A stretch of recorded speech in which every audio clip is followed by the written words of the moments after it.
How's it going, Andrew? What's going on, Matt? Too much? I'm fudged up, man. I'm so fudged up. You and me both. To our listeners, Matt and I are recording on a rare Sunday because we're sitting on the precipice of annual communication starting Thursday. So we didn't want to record the day before so that we could focus on, prepping to leave, right? I, on Sundays, have my hurling match, and it starts. My match was at 3:30 p.m., but I had to referee a match at 11 a.m. So I've sat in the sun for hours, played a game, came home, didn't get a chance to take a shower before hopping on here. So I am feeling a way. I'm feeling a certain type of way. I'm tired. Oh, whatever. Get over it. I ran a lot. I checked a guy to the ground. I got checked to the ground. My shoulders hurt. My back feels weird. Yeah, that's about it. Feeling good. I don't know where the endorphins end. The sunstroke continues from there, and where the couple of pints of Guinness begin. So I feel great. I'm ready to rock. Well, you're choosing to still play a contact sport as an elderly man. So it does make me feel young, and it does make me feel alive. And it is the fastest game on grass. Now, did I lose my game versus our rivals, McBob's? Yes. Did we lose by like 4 points? McBob's. Yes. Brother McBob was a member of our lodge, too, randomly enough, before they sold it and other things. But so we lost to them. And there's a traveling trophy, which is this like big board that we made that has a swinging pair of brass knuckles on it. It's called like the Brass Knuckle Cup or something. And we had won 3 of the showdowns with that cup, and they had won 2. And so now we're tied on our rivalry on the cup that goes back and forth. So I had to give our cup away, which was sad. But it was a close game, and it was intense on everybody, and it was hot, and my body hurts. So what's new with you? You ready to go to Teddy Wedger's this weekend or what? Shout out to our non-official sponsors with no affiliates and never paid us a dime, and they probably don't know when we talk about us. Shout out to Teddy Wedger's. If you're going to annual communication, the day after this episode, or the day that this episode releases, and you think to yourself, make sure you get some Wedgers. Man, I don't want a subpar lunch or breakfast. You can go right down to Teddy Wedger's. They have breakfast and lunch pasties that will delight your palate. Don't tell them we sent you, because they will be confused. Right. Hopefully my lovely wife will still be willing to bring us lunch on Friday so we can enjoy some Teddy Wedgers, because, I'm asking a lot more of her this year at annual communication. If she doesn't, I'm going to let you sit on the mic solo, and I'm going to sprint because I am in good shape now, Matt, because I just ran on a hurling pitch, like you might know, and I can run. You're in good shape.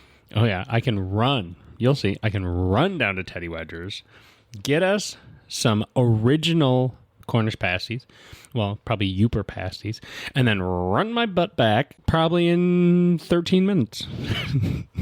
I think I'd have you beat right now. I think I could outrun you.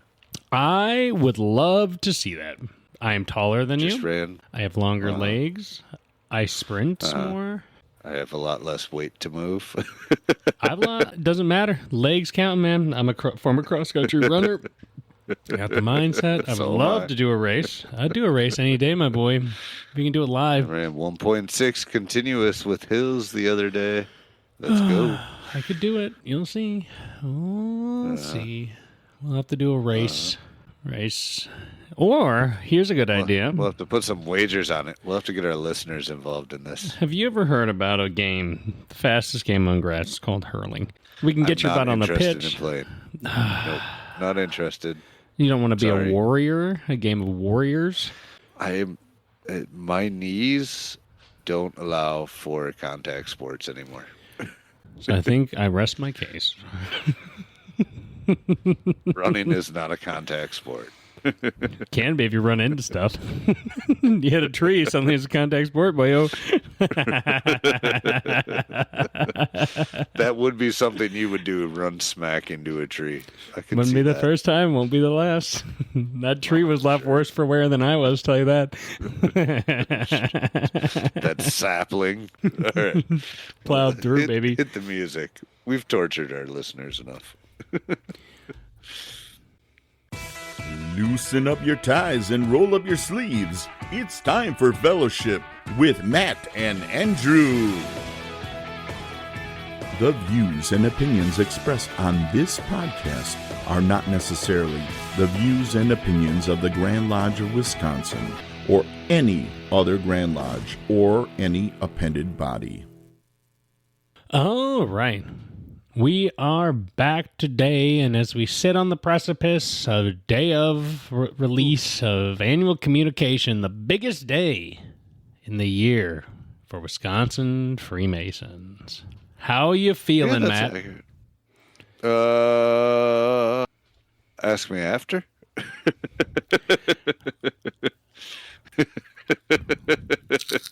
going to eat some popcorn during this whole podcast and keep our listeners entertained.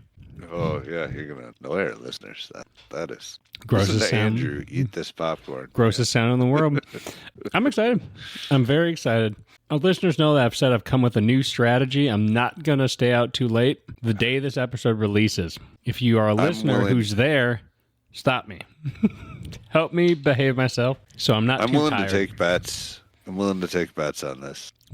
High or low on if I go to bed by midnight? Yeah. Over under? We'll do the over under. You have to keep it a secret then. Over. You got to keep it a secret then. So I don't know. Because if I know everyone's betting against me, I am going to go to bed on time and everyone's going to lose their money. So you have to keep that a secret from me. Oh, don't worry. If you see a bunch of people passing money back and forth, it's not about what time you're going to go to bed and how terrible you're going to feel in the morning. To be fair, every year, my biggest sin is not the sheer copious amounts that I drink. It's legitimately the how late am I going to bed? Because like I'm really not sitting there hammering shots and like being like, let's party. It's literally just if I get to bed at bar close, so like you leave the bar at 2, you wander back to the hotel and you're to bed by 3. I have to wake up at 6 a.m. because we have to be on the podcast at 7.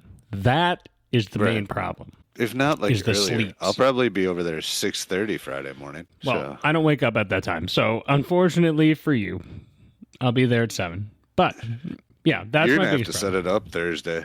You're going to have to set up our table. Yeah, I already got plans. I got all the equipment. I'm ready to rock. But, yeah, I mean, that's my goal is if anyone sees me, someone comes up to me and goes, hey, Andrew. And I go, what up, brother? And he goes, come with us. We're going to a place. And they look at, we're going to the bar down on State Street, and you look at your watch and you see it is 11:50. You need to step in. You need to say, hey, Andrew, aren't you podcasting in 6 hours? And I'll go, oh, yeah. I am just going to watch it happen. Oh, yeah. I am not. I should go to bed. I'm not protecting you. I'm not protecting you. My biggest challenge is that we're on a podcast called Time for Fellowship, and I enjoy fellowship. And the one thing that I love about annual communication is you see brothers that you only see once a year. So my problem is I get so excited to see, it's like a family reunion. Brothers you've either just met or you know from years of the past. And when they come up and say, hey, we're gonna keep having fellowship forever. I'm like, dude, let's do it forever. And that is meaning that my junior warden, looking at you, Brost, needs to keep me within due bounds, please, because I love hanging out and chatting with people forever. Unfortunately, your junior warden has a lot of responsibilities this year that I don't even know if we've said anything to our listeners about. Unfortunately, you don't get to shirk your other responsibilities. You just have to pile them all on. AC is going to look a lot different for me. Well, not a lot different. It's going to sound different for our listeners. Who's going to, because somebody's got to help you out Saturday morning. Who's going to? I'm going to find a co-host. I'm going to find some co-hosts. I'm just going to drag them on. Sit with me as long as I can keep them. I ran it past my proxy. I was like, well, you're proxying for me. You might as well be the other part of the podcast on Saturday morning. And he's like, I don't know. To our listeners, Brother Ryan Teeley, if you were planning to be there Saturday, please stop by the booth. I have something I want to ask you. Don't do it, Ryan. It's a trap. It's not a trap. It's fine. Nothing's going to happen. It's fine. It's fine. It's gotta be fine. It's actually going to be weird, like, that I can't be over there recording with you on Saturday morning. I know we've only done it for, like, what, 2 years now? 3 years? Is it two or three? I think this will be the third time we do it. This will be the third time, yeah. It just feels weird because at Conference of Grandmasters, we did a similar setup, so my brain is, like, incorporating lots of sitting at booths and doing random interviews. Right. But, no, I'm excited for AC. I'm excited to see some people. I'm excited for the next step of the journey to begin. I am excited to take part in the democratic process of Freemasonry. I love listening to all the resolutions and all that stuff and voting away. Right. It'll be good. It'll be good. There's some good resolutions this year. I think there's a lot of good stuff to talk about. Yeah. All right. Theoretical time. All right. From the cuff. All right. What do you think? What do you think the best thing you're going to do at annual communication this year is? And what do you think is the worst mistake you're going to make? Go. Future planning. Getting installed district deputy and getting installed district deputy. Nah, you got it too easy. Both the best and worst thing that will happen at AC this year.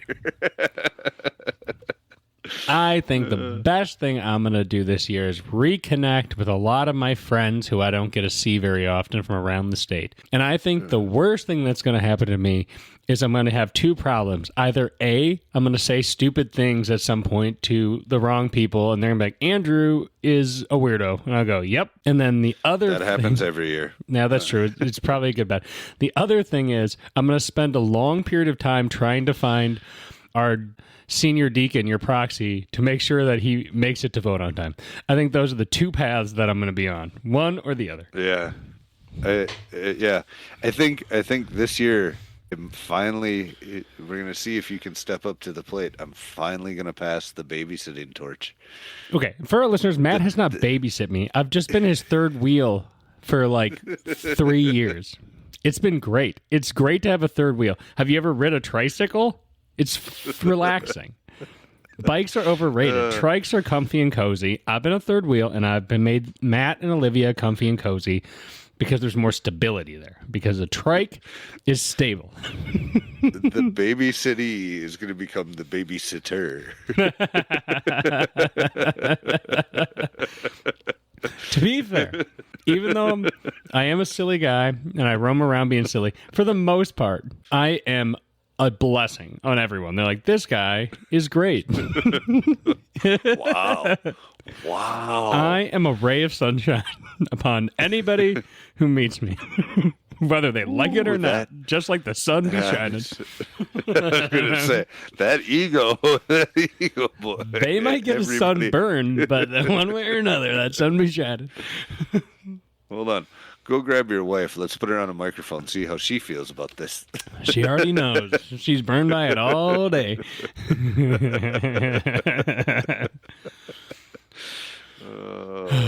This episode just turned into let's just trash talk, apparently. Let's talk to Andrew after being sunstroked for 10 hours in the sun and ran a bunch. Right. I feel good. I feel loopy. I probably didn't drink enough water. I was at the in-laws pretty much all day yesterday and up way too late last night because there was a bunch of family in from out of town family. We had a good time though. So, but yeah, really drawing us into some deep conversation. Right? Well, you know, I ain't got nothing for us this week. We're both exhausted. All right, I got an idea. And I just got a lot on the mind, as you can imagine.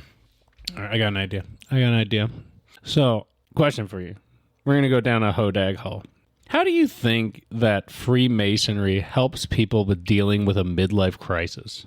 Do you think that Masonry offers something to assist middle-aged men with the reality that they're 50% of the way through their lives. Are you asking for a friend? When we were on the last episode, and our listeners who listened to the last one will know that we kind of briefly brought it up with Regan. Yeah. That it assisted him with that. And I actually think it assisted me with that too. Like, truly, like, I'm telling you, like, I know that they say, like, you shouldn't have a midlife crisis till you're like 50. Fact of the matter is most men live till 70. So 35 is midlife. And so you're ancient now. Like, you are way past your prime on that. Yep. Oh, yeah. Yep. I definitely am. I mean, I'm well past it, but I would have joined Freemasonry at about the midlife crisis point. And honestly, that was, a lot of stuff started changing in life around then. So maybe there is something to it helping men through that. And, the lessons taught to us and the working tools suddenly becoming more important. I mean, and God only knows how long those last, right? So, like, maybe you go through it for like 8 years and all of a sudden now you come out on the other side and you're trying to get back into shape and you're like, destroying bad habits and everything else, and you're applying your working tools. You're blasting. Trying to pay attention to those lessons, right? And being disciplined and doing the work that you need to do. So, no, I certainly think it can be a help as long as. So, as with anything else, and we've said this before about Masonry, you have to be willing to actually internalize the lessons for yourself, right? You can't, it's not just going to inherently help you. You have to pick up the tools it to help yourself. Right. Yeah. Yeah. So I've been thinking about this a lot since that last week, because honestly, I think not right before Masonry, because I was young still. I was a young man. I was like 28, 29. I was so youthful. It was in my prime. What happened? So right around this time, I don't think I went through it because I think a lot of the midlife crisis stuff comes from like this feeling of like stagnancy. Like, I feel like when you get to your middle ages, you start to become very habitual because nothing really changes in your life that significantly, right? Like, so leading up to your late 20s, you're going to school, you're doing an apprenticeship, there's tons of things in motion, right? Like, things are very chaotic. So then when you get to your midlife, you've had like a good decade and a half of like the same. And I think what happens to people, and I don't, anyone who's gone through a hardcore midlife crisis can weigh in, but I think I definitely felt the feelings of like that nostalgia mixed with I can still be cool. Maybe I should get a motorcycle. You know what I mean? Like, I should shake things up. But the goal of it is always been to what are you saying about motorcycles? It's somebody who never had a motorcycle suddenly getting one when they're 50. You know what I mean? So it's like, it's not the motorcycle. It's the shaking things up to be like, I can still be cool. I can be young and hip. I do think part of my midlife crisis was joining hurling to be like, I can still pretend that I can play sports.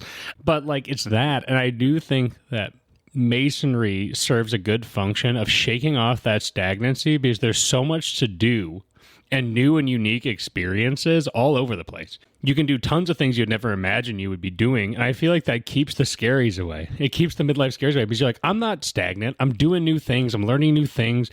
I'm trying new things. I still got it. So you don't feel like you're in a rut is what I think is how it kind of shakes it off. No, that makes sense. But being the young man that you are, can you answer me a critical question? That was wonderful. Can you tell me, young man, or somebody who feels connected to the youth because of playing contact sports, what the heck does 6'7" mean? 6'7", from what I've gathered from anthropological research and observation skills with my cultural anthropology class still in my heart, is just simply this. It's funny for me to say 6'7" when someone else says 6'7", because it's funny because we've decided it is. Because there was a video that went viral and we're referencing it. But the more we reference it, the more obnoxious it is. The more funny it is that we repeat it. It's similar to when, for our generation, someone goes, oh, and number 69, and we're like, oh, and then we think it's funny. They just feel the need to go, a 6-7. And then you go, God, our brains are rotten. And then you just laugh and move along. Like, our brains have fallen to bits. I actually think that may have helped me understand. The fact is, it means nothing. Did you ever play in high school like the circle game, where if they look at the circle in your hand, spoil your waist, they get to punch you? That was a stupid game. But what this reminds me of more is, do you remember the game where if you acknowledge that you remembered you were playing the game, you lost the game? No, that was after my time. Thank God. So think about something just as stupid as 6-7. It'd be like that, where you go, oh shit, I lost the game. And someone's like, oh, I lost now too. And it's just an inside joke that if you acknowledge that you were playing a game and remembering it means you lost, then you lost, and then you tell other people so they all lose together. It's dumb. It doesn't make sense, but you find it entertaining. 6-7. You know, it's the same type of dumb stuff. All right. No, that's fair. That is 100% fair. It's funny because if we say 6-7 like 3 or 4 more times, there are going to be some of our listeners who are silently in their cars doing the 6-7 hand gesture because they're like Pavlov's dog. Right. It's going to be good. So now here's the real question: Can we stop it? Can we stop this thing that exists by old people starting to do it? Right? That always creeps young people out. I would say yes, but what cost? But at what cost? Because unfortunately, if I learn anything from the boomers, when they get on a joke, they actually like it more than the younger generation did. So I feel like the virus would actually spread to us, and then we would actually start enjoying 6-7ing. And so at that point, it stops being a joke, because for us, the joke is that we're making fun of them. But at the same time, we're doing the same joke, and so we get the virus instead. It's viral. Yeah, I know, but Gen Xers tend to be able to kill stuff like that. So no, but the problem is then we would carry rally cry Gen X. No, the millennials You're and not Gen X. The Gen X and the millennials would start doing it longer after it's been dead for like 2 years. They'd be like, oh, remember we're making fun of these kids, and the kids are like, dude, we gave that up, and you're like, no, it's spread. Now we're right, screwed. But we're still making fun of you with it. Yes, yeah. It's like that whole. Was a Hodag hole. No, it's like that whole. Remember when there was that thing where Cracker Barrel fired a woman, and the husband went on the comment section and said, "Hello, Cracker Barrel, like you fired my wife." And then it was like a meme for a while, so everyone commented on Cracker Barrel like, "Hey, food was good, but you fired Kevin's wife." And so it was like a joke. I do not remember this. But then the boomers got a hold of it, and it had died out for like a year, and the boomers got a hold of it, and they reinvigorated the "you fired Kevin's wife" for like, I don't know, 6 more years. They kept commenting on everything Cracker Barrel being like, "you fired Kevin's wife." It's a risky gambit we play. It's a risky gambit. You never know what that virus will do when you spread the viral content. That is true. That is a very good point. We went down quite the Hodag hole there, and quite the ways away from anything. Crisis. From anything. Yeah. Anything even remotely related to anything. To be fair, we haven't had a Matt and Andrew just talk about stuff episode in probably half a season. So the precipice of So we're about AC, 6 months in. Yeah. We're about 6 months in, and you're going to AC as a worshipful master. How's your year been going? My year's been going well, for the most part. There's been weird things that continuously pop up in my life that I never thought would pop up in my life. But here I am. As far as regular lodge stuff is concerned, for the most part, pretty business as usual. As far as the extra things happening around the position, as far as dealing with and helping brothers and the things that come up on a master's plate from the various, just being in charge of the group, strange and unusual, but part of the gig. Yes. Part of the gig. You just never know what's going to happen. You don't. You have to be prepared for everything. I'm telling you, I've never more in my life been like so terrified when I get a text message and it's from a brother who's like has not texted me like ever, and I have to like pick it up and be like, oh, what is this? What is this? What is this? And I go, oh, and I set it down and go, okay. And I go, I need to talk to some people and figure out how I'm going to handle this. And it just keeps coming up. I'm like, oh boy, I need to consult with some past masters. Those are always the fun ones where you're like, do I want to read this right now, or should I wait like 10 minutes? The best thing is, though, on the positive end, I have had nothing but great relations with all the appendant bodies.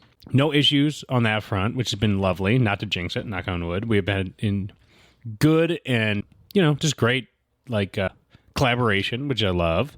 There's a lot of things Lake is looking to do this year. Excuse me. That I wasn't even sure, when I was coming into my year originally, I was thinking of all these things that, oh my God, my leg's cramping. Hold on. I'm old. So all these things I wanted to do. And as I got closer and I examined the whole thing, I was like, some of these things are okay, but what does the lodge right now, this year, need? And a lot of it was around trying to slightly consolidate our gains so that we're not changing anything dramatically. We're kind of just trying to build on what we already have in a lot of places. And I've been trying to give people a little more breathers so they can restore their veracity for another push, which has been going pretty good. We've been a little bit lighter. I mean, we're still pretty busy, but compared to the last 2 years where we were really doing things to get ourselves in a good spot, let people be all right, we've balanced a little bit, let's breathe, and then let's push again, right? So that's been going well. And then the fun stuff that I've been enjoying is a lot of the stuff that I've been doing is around finding ways to get Lake out in the community, even more than we already were, which we have been doing a good job with for years. So on top of going to Chill on the Hill, going to 2 park cleanups, and then I'm going to be reaching out to Bayview Bash and hopefully be able to help work that, and trying to just find more ways for Lake to just be out in the community has been kind of weirdly what I was not expecting to be something I focused on. But a lot of the ideas that I had got done years before I got in, just from conversations with the upcoming leaders. A lot of the ideas I wanted to implement, we implemented earlier, which is even better. So yeah, it's been fun. Right. Yeah. Get it done. If it's a good idea, implement it as soon as possible. Why wait? Yeah, it's not about taking credit for it. It was my idea. I'm like, dude, that's where the collaboration comes from, right? You're collaborating with your officers. It's not about when it gets done. It's about it getting done because it's to the greater benefit. That's good for the lodge. The sooner you get it done, the better, right? Well, and in the worst case scenario, it falls on your lap, right? Because then it means I tried and I tried and I tried. It needed to get done, but I guess I'll wait till I have executive authority to get it done. That's the worst case scenario. Right. You know what I mean? If you can get it done earlier, even better. For sure. Well, no, you've been having a good year so far, I guess. I don't want to make that ego that we saw come out earlier. I'm a ray of sunshine, Matt.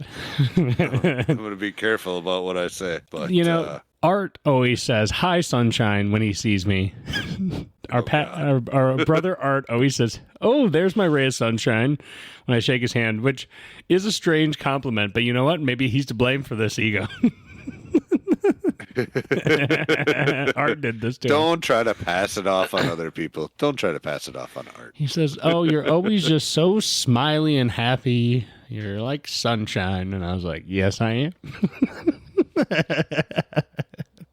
Till I'm not. I mean, it's not true until you stay up way too late at annual communication and have to get up and podcast in the morning.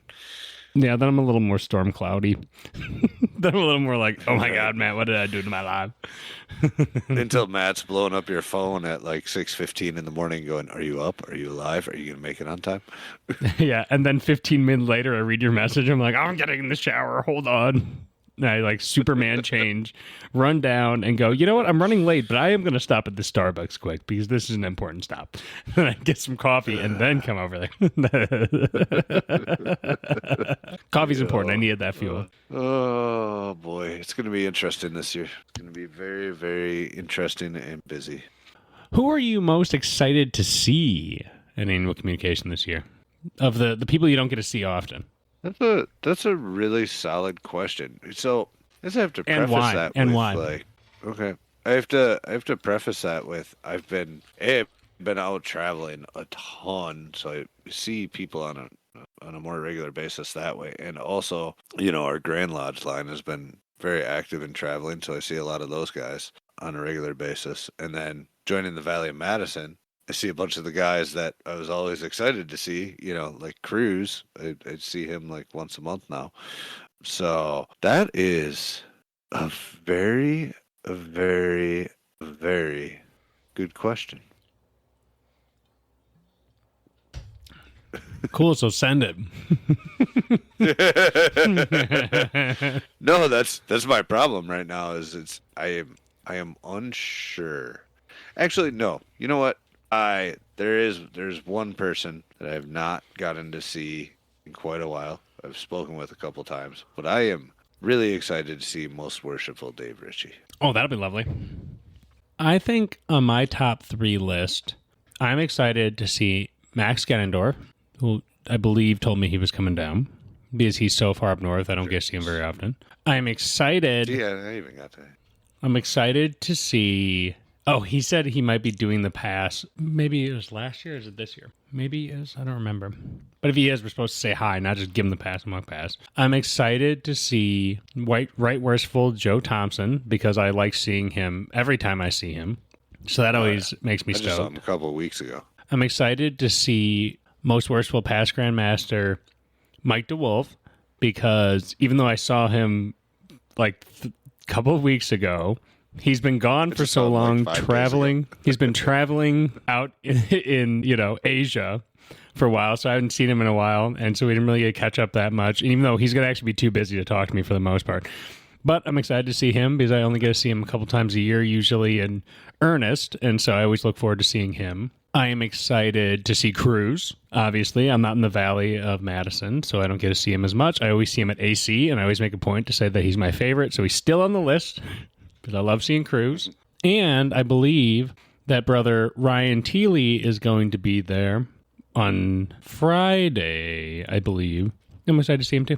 But you got a long list. But I'm a ray of sunshine. You also, yeah, you also don't travel as much as I do, so you don't quite see these people on as regular as a basis as I do, right? Correct. Like, Yep. Or through like other stuff, I mean, what I saw Joe 2 weeks ago, I saw Mike like a week ago, I saw, Cruz I see like once a month, it's like all those people.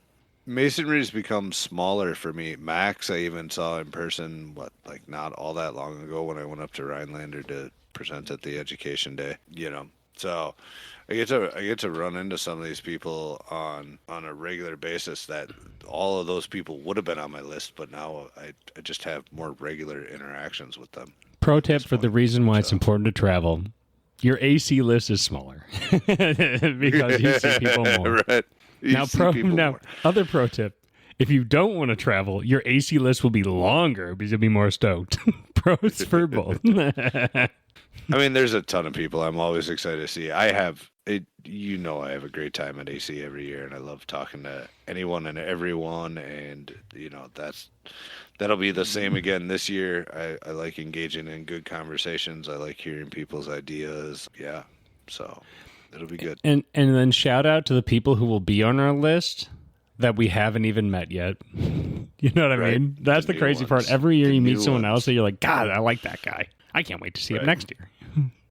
A big part of the problem is at some point you end up knowing so many people, your brain can only remember so many names.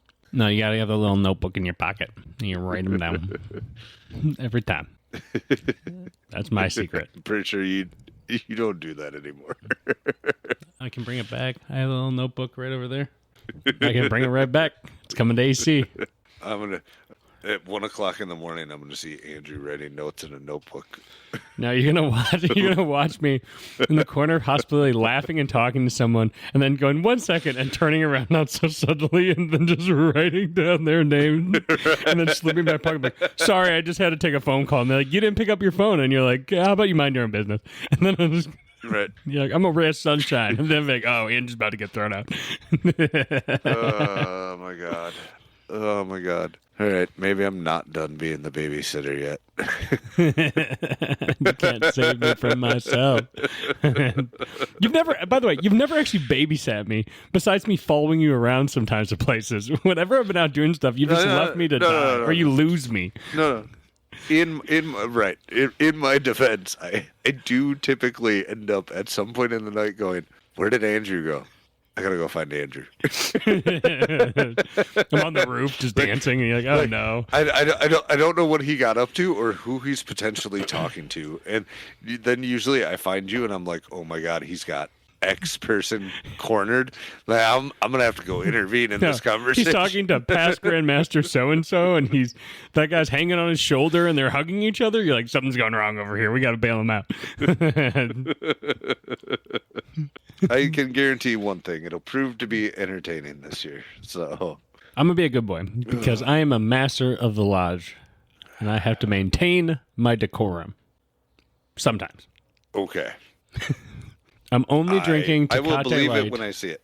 which is low alcohol beer. It's going to work. I will believe this. I will believe this when I see it. So I'm going to make so many friends. Anybody, if you want to put any money on how Andrew is going to pull this off at AC, please feel free to find me at the Time for Fellowship table on Friday morning. And yeah, we'll also be there doing rapid fire interviews. So if you're listening to this on the way down to annual communication, Friday morning, bright and early, in the, what do we call that space? Lobby? Gathering? The vestibule. No, not vestibule. Lobby. Lobby would work. Yeah, lobby. In the gathering area with all the booths, you can find us right there taking interviews. And if you've never talked on our mic, please come down. If you have talked on our mic, please come down. Say hi to our listeners. Talk about Masonry. Or if you don't want to sit on a mic and you just want to come say hi, just come say hi. Fine with that too. I have a bag of pins this year that we're going to be giving out, courtesy of Brother Brock from the At Refreshment podcast in Illinois. He made a bunch of pins, and these pins, which by the way are custom made to order, that Brock gave us as a care package, so they're literally one of a kind. You might only be able to get them, depending on how many get given out, that day. So they could be a limited edition homemade pins from Brother Brock. So another incentive to coming down. Now I need to remember not to forget them. I'll make sure I'm going to throw these in my bag right here. My bag as well. Yeah, I threw them over there to make sure that they're in the box so that I don't forget them. I'm going to throw these in my bag right here.